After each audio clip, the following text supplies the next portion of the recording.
Las Vegas might not be the place you think of to vacation on a budget. After all, there are many places to spend money: casinos, hotels, stores, restaurants. But we attempted to do the impossible and visit Vegas on a dime. Here's what we did. Day 1. We woke up that morning from our beautiful hotel room at the Mandalay Bay Resort. Thanks to Priceline and traveling on a weekday, we were able to get a pretty affordable deal. We grabbed a quick, cheap breakfast at McDonald's before heading to our first tourist attraction. Las Vegas does not have to be expensive. There are a lot of free attractions, like taking a picture under the Las Vegas sign. Perhaps the most free and obvious thing to do is walk on the Las Vegas Strip. With 4.2 miles of resorts and attractions galore, there's plenty to see. And honestly, I'm not even sure you can see it all in one day. You can spend your whole time walking if that's what you want to do, but it is pretty tiring. A few of our favorites that early afternoon were the Luxor Hotel for its cool pyramid design, and the New York Hotel, where you can ride a roller coaster that's sure to please thrill seekers. We skipped this to save money and instead spent most of our time visiting the Hersheys Chocolate world inside the hotel. Chocolate is more of our vibe anyways, and we loved smelling the treats and looking at the different flavors. It's a little piggy bank. After letting our mouths water, we headed towards Italy, an Italian marketplace inside the Park MGM Hotel. This place smelled phenomenal and gave us the strength to keep walking. There were other resorts that morning, each with their own designs and unique flares. The thing that surprised me most this day was how much there is to see. Vegas is one of those places that is not shy of tourist attractions or ways to spend money. You really have to be disciplined to not spend money here.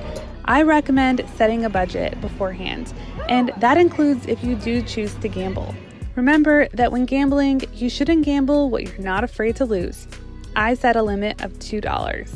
Some free sights that day included taking a picture at the Eiffel Tower and strolling through Caesar's Palace.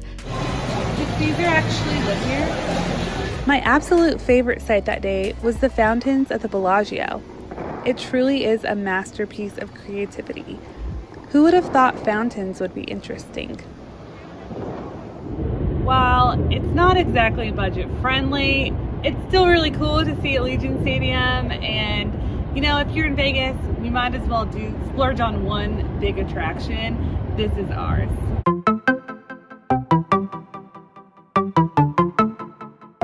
For about $62 per person, you can check out the suites, see what it's like behind the scenes at the stadium, hang out in the locker rooms, and even step on the field.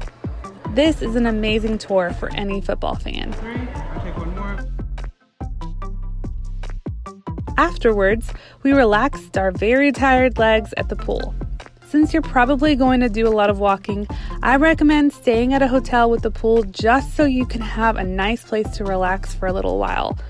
Plus, it's a nice refreshing way to stay cool in the extreme heat. We finished our day with, wait for it, more walking. This time at the Venetian Hotel, which is full of stores and photo ops. You can even ride a gondola, although we chose to skip it since the line was so long and it was a little bit out of our price range. Looking for a budget-friendly place for dinner? Skip the hotels and go to Tacos El Gordo for the most amazing tacos. This place is proof that you don't have to skimp out on quality just because you're on a budget. Very good. We ended our night playing games at the arcade in Circus Circus. I'm pretty sure both of us enjoyed that more than losing money at the casinos anyway. Day 3. Unlike the Strip, which you can walk around for days, is the much shorter and inexpensive Fremont Street. There are still the regular casinos and hotels, but with an older Vegas vibe. We had a somewhat affordable but lovely meal at Carson Kitchen. I mean, look at that brownie. We loved taking pictures near the street art and walking through the more quirky sites, like the beef jerky store, which houses all types of unique jerky and snacks. And no, I didn't try the crab.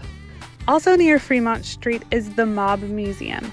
a museum dedicated to the history of the mob, which is pretty much ingrained in Vegas culture, which is what I learned. Just like Fremont Street, there are some interesting exhibits here, albeit a little bit dark. Visiting this museum after 5 p.m. will also get you discounted tickets. Make sure to bring your student ID as well for a bigger discount. We ended the evening with amazing food at Triple George Grill and by watching the spectacular free light show on the main. Overall, while there are many ways to lose and spend money in Vegas, you don't have to be a high roller to see the city. Choose some budget-friendly meals that are off the main areas, explore the Strip by foot, spend an afternoon by the pool, and choose maybe 1 or 2 attractions instead of doing something every night.